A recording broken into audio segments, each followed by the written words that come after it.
सुनने वाले भी जो लोग हैं वो अलग अलग प्रकार के होते हैं।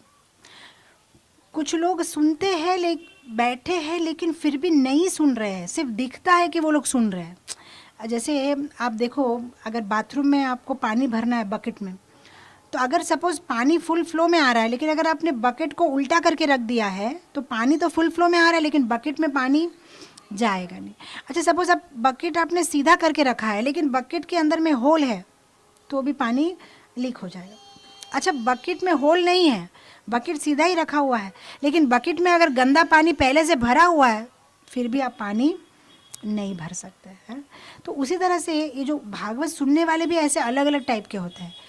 कुछ अपने ब्रेन की बकेट उल्टा करके बैठे हुए हैं क्लास में, तो जो भी हम बोल रहे हैं वो ऊपर से ही चला जाता है।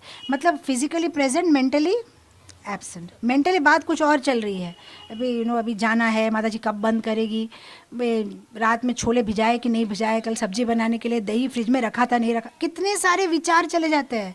मतलब बकेट अभी उल्टा है, मैं जो बोलती हूँ वो वहाँ से ऊपर से चला जा रहा। कुछ ने बकेट सीधा रखा है, मेंटली भी प्रेजेंट है, फिजिकली भी प्रेजेंट है, लेकिन होल है।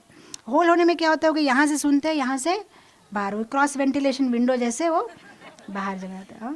मैं अक्सर प्रवचन में बोलती हूँ कि प्रवचन सुनने वाले जो है वो 3-4 टाइप के होते हैं। कुछ होते हैं वो हमेशा अपनी बुक में बिजी रहते हैं, आप कुछ भी बोलो आपके तरफ देखते नहीं, उनका मुंह नीचे ही रहता है, वैसे लिखते, जैसे पीएचडी की थीसिस से लिखते रहेंगे लिखते रहेंगे लिखते रहेंगे, ये पॉइंट बहुत अच्छा, पूरा बुक सेक्शन में चला जाता है।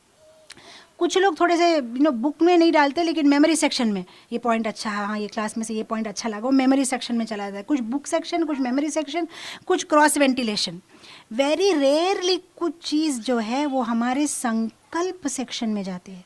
संकल्प सेक्शन मतलब हमने सुना और अब हमारे जीवन में उसको हम आचरण करेंगे, आज का आज हम आचरण करेंगे। और जो चीज़ संकल्प सेक्शन में जाती है वो हमारे जीवन में चेंज लाना शुरू करती है। तो ये कभी कभी बकेट सीधा होने के बावजूद भी अगर उसमें होल है तो सारा गया जो भी सुना हुआ है। कभी कभी होल नहीं है लेकिन ऑलरेडी भरा हुआ है गंदे विचारों से, हाँ, गंदे विचारों से भरा हुआ है, भौतिक विषयों से भरा हुआ है, बहुत सारी आशाओं और इच्छाओं से भरा हुआ है। उसके ऊपर में अब कितना भी तुम भगवत गीता भागवत का ज्ञान डालो, कुछ नहीं होगा इसका, कोई फर्क नहीं पड़ेगा। एक भिखारी भी जब भीख मांगने आता है, अगर उसके प्लेट में कल की बासी पुरानी चपाती या सब्जी होगी, अगर आप उसके ऊपर में खीर डालोगे तो वो स्वाद नहीं ले पाएगा, उसको गंदा स्मेल ही आएगा। पहले तो उसको क्या करना पड़ेगा, उसका पूरा कल का कचरा निकाल के प्लेट धो के आएगा, तो फिर उसको समझ में आएगा इस्कॉन का खीर कितना टेस्टी होता है ना। तो हमारे अंदर ऑलरेडी बहुत सारे विचार हैं, पहले उसको निकालना है, एकदम एम्प्टी प्लेट हो जाना है गुरु के सामने, एकदम सरेंडर। फिर जो भी बोलेंगे एकदम टच हो जाएगा क्योंकि जगह खाली कर दी है। तो बहुत रेयर ऐसा पर्सन होता है जो बकेट में गंदा पानी भी नहीं है, लीक भी नहीं है और सीधी है। तो वैसा जो भागवत सुनता है, हर एक शब्द।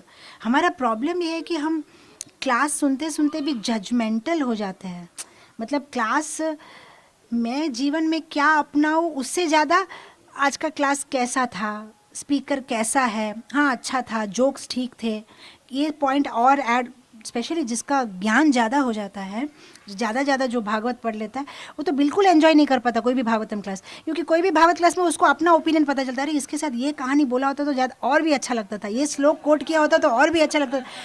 जिंदगी बर्बाद हो जाती, मतलब और एंजॉय नहीं कर पाते भागवतम क्लास के। हर पल लगता है कि ये इसके तहत ये एक श्लोक भी तो बोल सकते थे, ये तो और भी बढ़िया होता था ना, राइट।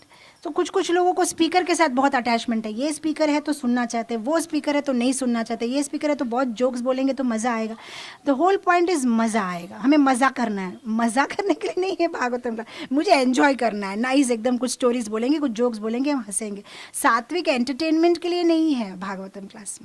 कुछ लोग सिनेमा में जाके राजसिक एंटरटेनमेंट करते हैं, हम लोग भागवतम क्लास में बैठ के सात्विक एंटरटेनमेंट करते हैं कि, और फिर मन में क्या है, गिल्टी कॉन्शियसनेस भी नहीं कि मैंने भागवत सुना, लेकिन तुम क्या सुना, अंदर में कुछ नहीं गया, अच्छा लगा, जोक्स था, स्टोरी था, टाइम पास हो गया, 1 घंटा अच्छा लगा, चलो महाप्रसाद है, गोविंदे, बस हो गए। ऐसा नहीं होना चाहिए।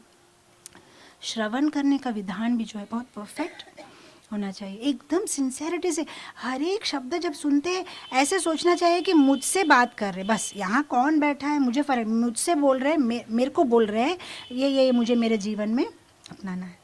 और इमीडिएटली जो है क्लास के टाइम पे लिखते हुए बैठना नहीं चाहिए, घर जाके फिर उसका मनन करना चाहिए। जिस तरह से वो गाय पहले पूरा घास खा लेती है और फिर धीरे धीरे करके उसको बाहर निकाल के उसको चबाती, बस वैसे ही जो आप जो आपने ग्रहण कर लिया फिर उसको जो है आप उसको बुक में फिर पुनः लिखो कि हाँ ये पॉइंट अच्छा था, मैं ऐसे अप्लाई करना चाहता हूँ जीवन में। तो श्रवण भी बहुत बहुत इम्पोर्टेंट है, किस तरह का हम श्रवण करते हैं। अगर हम सिंसियरली श्रवण करते हैं तो पक्का जो भी भागवत पढ़ता है वो पक्का भागवत धाम जाएगा, और कुछ भी उसको करने की ज़रूरत नहीं है।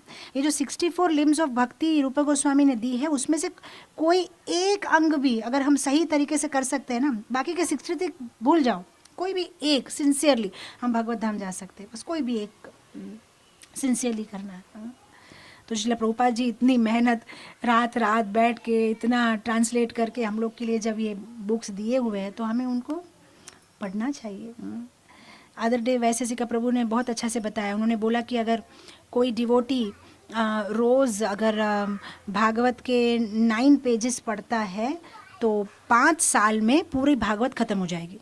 एवरीडे सिर्फ 9 पेजेस पढ़ना है। हाँ, और अगर कोई एवरीडे 41 पेजेस पढ़ता है तो 1 साल में पूरी भागवत ख़त्म हो जाएगी, 1 ईयर में 41 पेजेस। तो मैं तो सोचती हूँ कि न्यू ईयर का यही रेजोल्यूशन होना चाहिए, एक नियम कि ठीक है अगर आप सोचते हैं 4 पेज भी बहुत है तो कोई नहीं, 1 पेज या पर्टिकुलर एक श्लोका विथ ट्रांसलेशन एंड अनुवाद रोज़ रात को सोने से पहले मैं पढ़ूँगा। अपने आप से ये रेजोल्यूशन बनाना चाहिए, नया साल शुरू हो रहा है, रोज़ पढ़ूँगा। अब इमेजिन करिए 41 पेजेस रोज़ पढ़ने से भी 1 साल लगेगा पूरा कंप्लीट करने के लिए, 9 पेजेस पढ़ने से 5 साल। और प्रभुपाद जी ने कितना टाइम में ख़त्म किया भागवतम, कितना मेहनत किया होगा उन्होंने, जिसको पढ़ने में भी हमें साल लग जाएंगे। उन्होंने एक भागवत नहीं लिखा ना, उन्होंने चैतन्य चरितामृत कितने सारी किताबें उन्होंने ट्रांसलेट की, तो कितना मेहनत किया होगा उन्होंने। तो जब हमें ये ट्रेजर वो दे के गए हैं तो हमें ज़रूर से पढ़ना चाहिए। तो यहाँ पे जितने भी आज क्लास में बैठे हैं मैं अनुरोध करती हूँ कि आज एक नियम बना दो कि भाई मैं रोज़, जो लोग रोज़ वांचन ऑलरेडी कर रहे हैं बहुत अच्छा, जो लोग रेगुलरली नहीं, देखो पौधे को अगर ठीक से बढ़ाना है तो रोज़ पानी देना है थोड़ा थोड़ा। एक दिन पूरा बकेट डाल दोगे फिर 15 दिन उसको कुछ नहीं दोगे तो पौधा मर जाएगा। हमारी भक्ति का ये जो पौधा है ये बीज किसने दिया है? गुरु ने दिया है। ब्रह्मांडे भ्रमिते कोनो भाग्यवान जीव, गुरु कृष्ण कृपा ते पाए भक्ति लता बीज। गुरु कृष्ण की कृपा से भक्ति लता बीज तो डाल दिया, अब उसको सींचना है। और सींचना है मतलब रोज़ थोड़ा थोड़ा सा भागवत श्रवण करना है, मंत्र जप करना है।